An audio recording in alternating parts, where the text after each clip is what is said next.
At the northern edge of the sprawling Phoenix area is evidence of a people who inhabited these lands about 1,000 years ago, before Columbus discovered the New World. This is the Sears-Kay Ruin. The Sears-Kay Ruin rests atop an exposed hill overlooking the rolling mountains of the Tonto National Forest. Here, visitors can hike a trail to the top and see the ruins of a lost culture, forgotten at time. Getting to Sears-Kay is straightforward. The ruins are located about an hour northeast of downtown Phoenix, right outside the town of Carefree.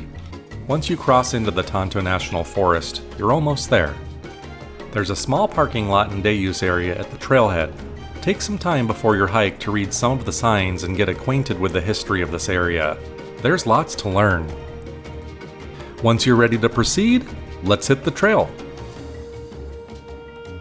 All Trails rates the route as moderately challenging. It's about 1 mile in total, with close to 200 feet in elevation gain. It takes most an average of 50 minutes to complete. I noticed All Trails says the hike is 1.6 miles with 364 feet of gain, but this is because it computes the stats twice for whatever reason. During my time, I hiked it twice with various equipment, and for me, I'd still call this trail an easy trail, even if you do it twice. Some websites that I saw refer to this trail as moderately challenging, and that could be true for some people. For me, I would call this extremely easy and short. In fact, it's my second time huffing it up the hill because I forgot some batteries earlier, and it's no big deal. The biggest hazards are rolling your ankle on some of the rocks as you traverse the trail, and the hot sun, especially in the summer, as there's no shade on this trail. Also keep an eye out for rattlesnakes. Although I've never seen one here personally, I guarantee you they are there. None of this matters though, because as you ascend the hill, you'll be mesmerized by the surrounding terrain.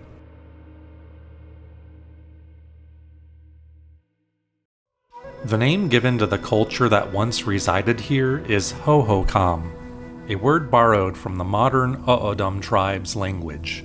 It roughly translates to those who have vanished. As you head up the hill, you will find many interpretive signs that will teach you a bit about these people and how they lived. The first signs of past habitation come in the form of rock rubble. To the untrained eye, it would be easy to walk right by, not realizing that you're looking directly at human history. As you continue up the trail, it doesn't take long to find more well-formed structures. Kinda hard to believe this was once a 40-room village. Well, that is until we get to the top. The area leading up to the top is actually where the people lived and slept. I used to think it was at the very top, but a diagram at the beginning explains what you are looking at. Fascinating to think that people just like you and me used to live here, just getting through life. But let's make our way to the best stuff, to the top of the village.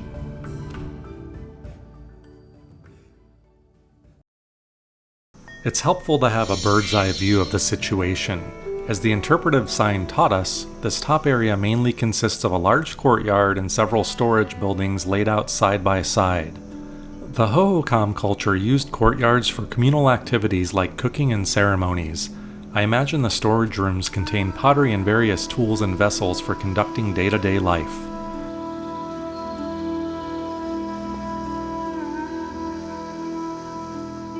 There's a sign up here that says, some of the structures like this that are very much intact got a helping hand from people that helped to stabilize this and rebuild up the little rock walls.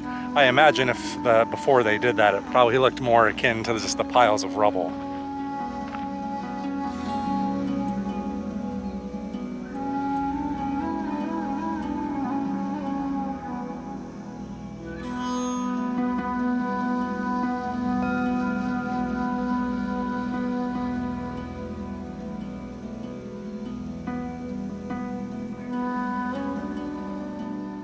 You can see where others found potsherds and put them on display, which technically goes against leave no trace. Always leave artifacts where they lay.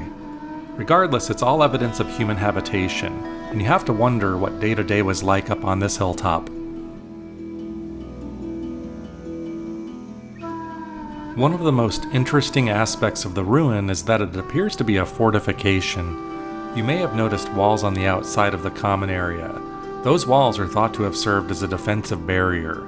Starting around 1000 AD, The Hohokam started building fortifications similar to Sears-Kay in the region. We've seen similar forts in Agua Fria, for example. As the sign indicates, it's hard to understand prehistoric warfare, and nobody can definitively say why these people started taking up defensive postures. But this widespread type of architecture indicates that something turbulent was happening during those years, not long before their culture vanished once and for all.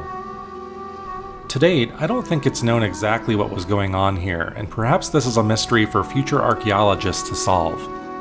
What ideas do you have about this time period of Hohokam history?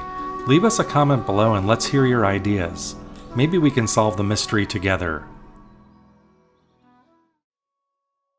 The biggest mystery at Sears Kay, however, is a room unlike all the other rooms, coincidentally named the Mystery Room.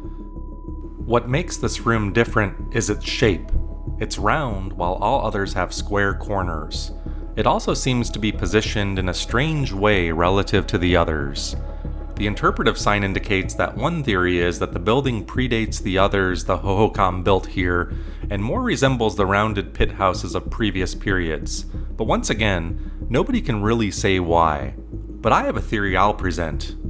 Perhaps it's already known. My theory is, I've once used my compass to determine this point's due east, and it actually lines up with this rock monolith out here, and I've always wondered, did they possibly use this to know when the solstice was, the spring solstice, and when planting seasons for crops like corn should begin? In other cultures, like we saw the ancestral Puebloans, east had special significance, and they used it to know when to plant. So in other words, could this have been an observatory of sorts where the Hohokam observed celestial events like equinoxes to know when to plant or harvest? Would we expect to see small crowds gathered in the courtyard, which also faces an easterly direction, while a shaman observed the sunrise and prayed for a successful season? The Hohokam were farmers and masters of irrigation. Phenomenon like this were likely holy to them.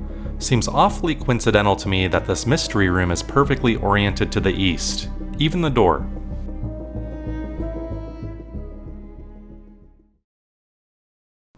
Whatever the true function of this fort was, the Hohokam culture disappeared before the time of Columbus. Much of who the Hohokam were remains a mystery. For now, Sears Kay remains, inviting us to explore its riddles and ponder the distant past. If this video inspires you to explore Sears Kay, we'd like to hear about it. Comment down below and let us know.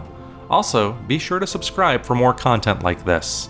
Thanks for joining us today, and we'll see you out on the trail.